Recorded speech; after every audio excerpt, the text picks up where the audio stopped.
हाय दोस्तों, आज हम वर्कलोड स्ट्रेस के बारे में बात करेंगे। क्या है वर्कलोड स्ट्रेस? जब आप पर जॉब में काम का प्रेशर बढ़ जाए या फिर आपका एम्प्लॉयर आपसे कम टाइम में ज़्यादा काम करने की डिमांड करे तो आपको वर्कलोड स्ट्रेस आता है।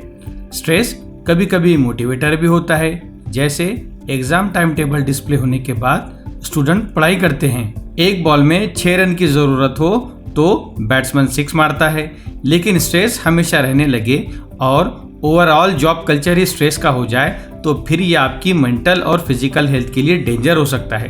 कंटिन्यूअस स्ट्रेस से कई लोग डिप्रेशन में भी चले गए हैं। अमेरिकन इंस्टीट्यूट ऑफ स्ट्रेस की माने तो 83% यूएस वर्कर में वर्क रिलेटेड स्ट्रेस आइडेंटिफाई किया गया है और उनमें से 25% ने तो यहाँ तक कहा है कि उनकी लाइफ में उनकी जॉब नंबर 1 स्ट्रेसर है और जॉब पर जाने के बाद उनका अच्छा मूड खराब हो जाता है। और कुछ एम्प्लॉइज स्ट्रेस आने के बाद ऑन जॉब सुसाइड भी कर लेते हैं। All India management association study के माने तो 53% इंडियन एम्प्लॉइज जॉब में स्ट्रेस फील करते हैं। WHO की एक रिपोर्ट में कहा गया है कि 4 में से 1 इंडियन एम्प्लॉय में वर्क रिलेटेड स्ट्रेस से सफर हो रहा है। चलिए दोस्तों, जानने की कोशिश करते हैं कि वो क्या रीजंस है जिनकी वजह से स्ट्रेस आता है। Heavy workload, lack of job security, inadequate support, toxic workplace culture, discrimination and harassment in workplace. चलिए दोस्तों, अब हम आपको बताते हैं कि आपको अपना वर्कलोड स्ट्रेस किस तरह से कम करना है। Number 1, break project into smaller task. सबसे पहले हम आपको आपके वर्क को स्मॉलर टास्क में ब्रेक करने की एक एग्जांपल देते हैं। इस एग्जांपल के बाद अब आपको समझ में आ जाएगा कि जो भी प्रोजेक्ट आपको ऑफिस में दिया जाए उसको आप किस तरीके से हैंडल कर सकते हो। मान लो कि आप एक इवेंट मैनेजमेंट कंपनी में काम करते हो और आपको पार्टी की प्लानिंग का काम दिया गया है। आप अचानक प्रेशर में आ गए, आप पर अचानक लोड आ गया और आप प्रेशर फील करने लगे। स्मॉलर टास्क में आप अपने प्रोजेक्ट को ब्रेक करके बहुत ही रिलैक्स वे में अपने काम को फिनिश कर सकते हो और आप अपने काम को एंजॉय कर सकते हो। आपको करना क्या है? सबसे पहले तो आप वेन्यू डिसाइड कर लो कि आपको पार्टी करनी कहाँ है। आपको पार्टी होटल में करनी है, लॉन में करनी है या फिर फार्म हाउस में करनी है। जहाँ भी आपको पार्टी करनी है वो डिसाइड होने के बाद आप उस लोकेशन को बुक कर लो। उसके बाद आपको नेक्स्ट जो टास्क हैंडल करना है वो है इनविटेशन कार्ड और गेस्ट की लिस्ट को फाइनल करना। इनविटेशन कार्ड प्रिंट होने के बाद और गेस्ट की लिस्ट फाइनल करने के बाद नेक्स्ट चीज़ जिसे आपको हैंडल करना है वो है आपका मेन्यू और ड्रिंक्स। मेन्यू और ड्रिंक्स को फाइनल करने के बाद आप किसी कैटरिंग वाले से बात कर लो, जिसकी वजह से वो आपको इस प्रोजेक्ट को हैंडल करने में आपकी हेल्प कर देगा और आपका स्ट्रेस कम हो जाएगा। इसके बाद जो स्टेप लेनी है वो ये है कि एंटरटेनमेंट और डेकोरेशन। एंटरटेनमेंट और डेकोरेशन के लिए किसी साउंड सिस्टम वाले से बात कर लो। इस एग्जांपल से आपको अच्छे तरीके से समझ में आ गया होगा कि जो टास्क आपको दिया गया था इनिशियली तो आप बहुत प्रेशर फील कर रहे थे, बहुत ज़्यादा लोड फील कर रहे थे, लेकिन जैसे जैसे आपने उस बड़े टास्क को स्मॉलर टास्क में ब्रेक किया आपका प्रेशर जाता रहा और आप रिलैक्स वे में इस पूरे टास्क को हैंडल कर पाए। आइए दोस्तों, अब हम आपको बताते हैं कि आपको दिए गए प्रोजेक्ट को स्मॉलर टास्क में ब्रेक करने से क्या बेनिफिट्स मिलते हैं। नंबर 1, छोटे छोटे टास्क कंप्लीट करना बहुत ज्यादा इजी होता है। नेक्स्ट, आप पूरे फोकस होकर छोटा सा टास्क बहुत इजी वे में कंप्लीट कर सकते हो। नेक्स्ट, छोटे छोटे टास्क कंप्लीट करने पर आपको मोटिवेशन मिलता है और मिस्टेक्स होने के चांसेस भी कम हो जाते हैं। अपने वर्क प्रेशर को कम करने के लिए नेक्स्ट टिप जो हम आपको दे रहे हैं वो है सेट रियलिस्टिक डेडलाइन। किसी भी प्रोजेक्ट को सक्सेसफुली कंप्लीट करने के लिए लगने वाला टाइम और एफर्ट्स को ध्यान में रखकर अपनी डेडलाइन सेट करो। प्रोजेक्ट अगर कॉम्प्लेक्स हो तो सिंपल सी बात है कि उसको ज़्यादा टाइम लगेगा और अगर प्रोजेक्ट इजी हो तो सीधी सी बात है कि उसको कम टाइम लगेगा।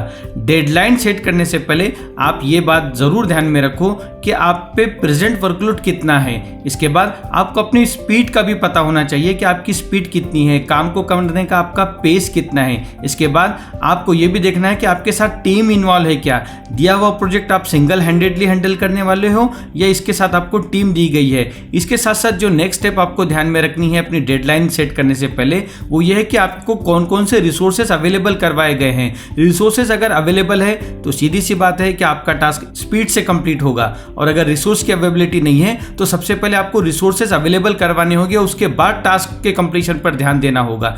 इन तमाम चीज़ों को ध्यान में रखकर आपको अपनी रियलिस्टिक डेडलाइन निकालनी है और वही रियलिस्टिक डेडलाइन अपने मैनेजमेंट को बतानी है। आपके एस्टिमेटेड डेडलाइन में अब आपको ये करना है कि थोड़ा एक्स्ट्रा टाइम ऐड करना है ताकि आप अनएक्सपेक्टेड डिले से बच सको। और ये एक्स्ट्रा टाइम जो आप ऐड कर रहे हो अपनी डेडलाइन में, ये एक बफर की तरह काम करेगा और आप विद इन टाइम प्रोजेक्ट को कंप्लीट कर लोगे, जिससे प्रेशर फील नहीं कर पाओगे, आप बर्नआउट नहीं हो पाओगे। रियलिस्टिक डेडलाइन सेट करने के क्या बेनिफिट होते हैं? सबसे पहला तो जो हम आपको बता चुके हैं कि आपको स्ट्रेस नहीं आएगा, आपके वर्क की क्वालिटी इंप्रूव होगी, आपको ज्यादा टाइम मिलेगा कि आप अपने प्रोजेक्ट को कंप्लीट कर पाए। इसके साथ साथ आपका मोटिवेशन बढ़ेगा और अच्छा काम करने से ऑफिस में आपका रेपुटेशन भी बढ़ेगा। अब हम आपको रियलिस्टिक डेडलाइन कैसा सेट करना ये एग्जांपल से समझाते हैं। सारा एक कंपनी में मार्केटिंग मैनेजर है। उसे एक नए प्रोडक्ट लॉन्च के लिए सोशल मीडिया कैंपेन डिजाइन और लॉन्च करने को कहा गया है। सारा को 2 वीक्स की डेडलाइन दी गई है। सारा इस प्रोजेक्ट को अनरियलिस्टिकली हैंडल करती है। सारा बिना सोचे समझे अपने मैनेजमेंट को कमिट कर देती है कि वो 2 वीक्स में कैंपेन को डिजाइन और लॉन्च कर देगी। सारा हर काम को बहुत फास्ट करके बस किसी तरह से फिनिश करना चाहती है। वो ना कंटेंट की क्वालिटी को चेक करती है और ना कैंपेन प्रॉपर शेड्यूल करती है, जिसकी वजह से कैंपेन लॉन्च होने के पहले ही फ्लॉप हो जाती है। कैंपेन जब लॉन्च होती है तब सारा को सभी की तरफ से क्रिटिकल कमेंट का सामना करना पड़ता है, क्योंकि कंटेंट में बहुत सारी मिस्टेक होती है।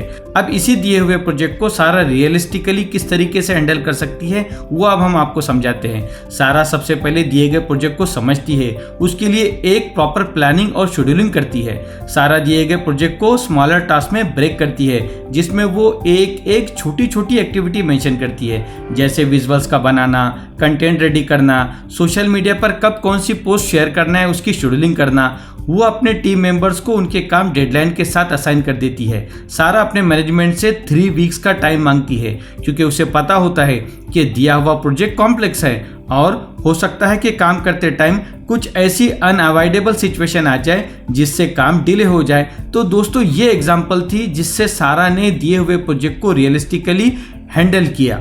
Number 3, delegate task when possible.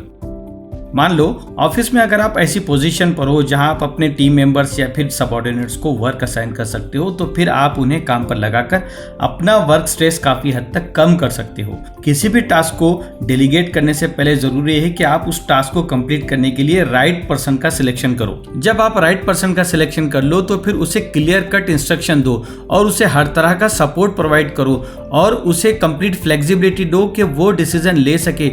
जब वो पर्सन अपने टास्क को कंप्लीट कर दे तो फिर उसे अप्रिशिएट करो, इससे उसका मोरल हाई होगा। टास्क को डेलीगेट करने से क्या बेनिफिट होते हैं अब हम आपको वो समझाते हैं। सबसे पहले तो आपका टाइम सेव होता है और उस टाइम को आप किसी दूसरे हाई लेवल के टास्क को कंप्लीट करने में और फुलफिल करने में यूटिलाइज कर सकते हो।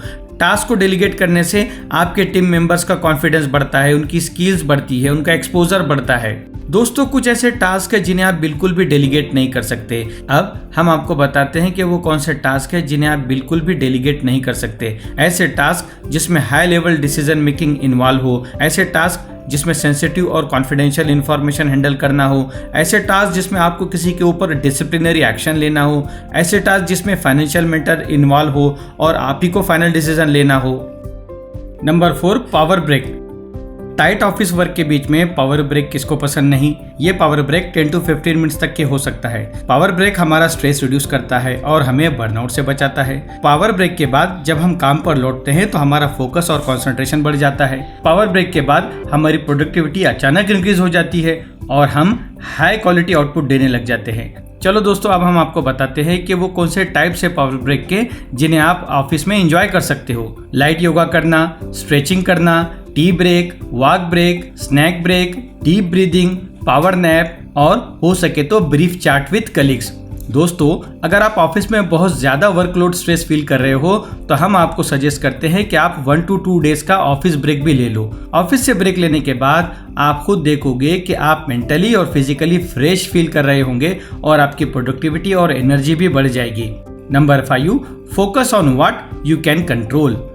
ऑफिस में कई बार ऐसा होता है कि कुछ चीज़ें हमारे मूड और हमारी सोच के अगेंस्ट में होती है और उन चीज़ों से हम बहुत ज़्यादा डिस्टर्ब फील करते हैं। बल्कि कई बार तो ऐसा होता है कि हमारे बॉस और मैनेजमेंट की वजह से हम खुद कई बार डिस्टर्ब फील करते हैं और जॉब चेंज तक का सोच लेते हैं।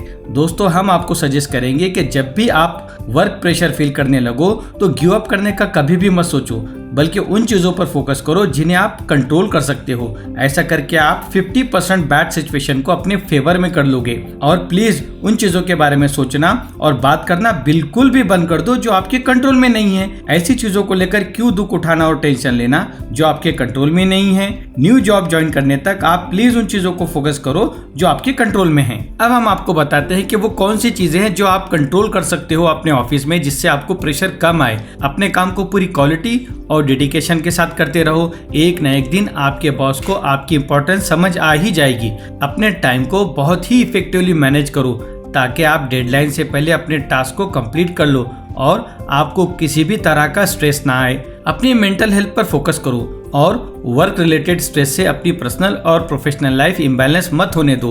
वो चीजें जिसे आप बिल्कुल भी कंट्रोल नहीं कर सकते वो ये हैं। आप कंपनी के पॉलिसीज और डिसीजंस को कभी भी कंट्रोल नहीं कर सकते। आपके बॉस का बिहेवियर, आपके कलीग्स का आपके साथ बिहेवियर आप कभी भी कंट्रोल नहीं कर सकते। ऐसा टास्क जो बहुत कॉम्प्लेक्स हो और डेडलाइन के साथ आपको कंप्लीट करना है, आप उसको भी कंट्रोल नहीं कर सकते। एनी हाउ आपको उस टास्क को कंप्लीट करना ही है। ऑफिस पॉलिटिक्स को आप कंट्रोल नहीं कर सकते, बस आपको करना यह है कि अपना मुंह बंद रखना है।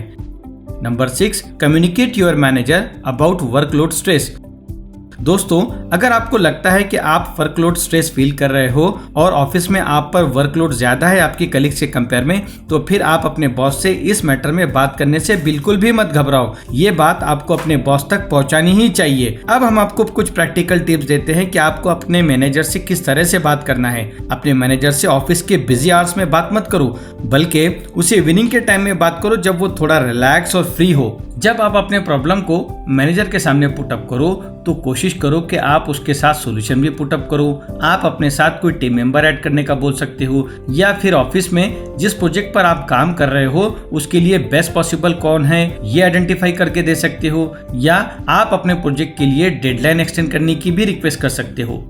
Number 7, practice self care. अगर आप वर्कलोड प्रेशर से सफ़र कर रहे हो तो ये बात अच्छी तरह समझ लो कि ऐसे टाइम पर आपको अपनी मेंटल और फिजिकल हेल्थ को स्पेशल फोकस करना है, वरना कंटिन्यूअस प्रेशर और लोड में रहने से आपकी हेल्थ खराब हो सकती है। वो काम जिन्हें आपको बिल्कुल करना ही करना है। अपनी स्लीप को टॉप प्रायोरिटी दो। गुड स्लीप आपको रिलैक्स और फ्रेश रखेगी। रेगुलर एक्सरसाइज या फिर ब्रिस्क वॉकिंग आपके फिजिकल फिटनेस के लिए बहुत ज़रूरी है। न्यूट्रिशियस मील लो, भरपूर पानी पीते रहो। ऐसा करने से आप एक्टिव रहोगे। हो सके तो वीकेंड पर कहीं घूमने जाओ, अपने आप को नेचर से कनेक्ट करो, अपने पुराने दोस्तों से मिलने जाओ या फिर कोई हॉबी फॉलो करो। जितना ज़्यादा आप सेल्फ केयर लोगे उतना ही ज़्यादा आप रिलैक्स, कूल, काम फील करोगे। सेल्फ केयर लेने से आपको स्ट्रेस नहीं आएगा, आप फिजिकली और मेंटली फिट रहोगे, आपकी प्रोडक्टिविटी बढ़ेगी और आप अपने एम्प्लॉयर और फैमिली को अपना बेस्ट दे पाओगे। आशा करते हैं दोस्तों कि आज का वीडियो आपको पसंद आया होगा। चैनल को लाइक, शेयर और सब्सक्राइब जरूर करें। और हाँ, आज का वीडियो आपको कैसा लगा ये कमेंट करके हमें ज़रूर बताएं। थैंक यू दोस्तों।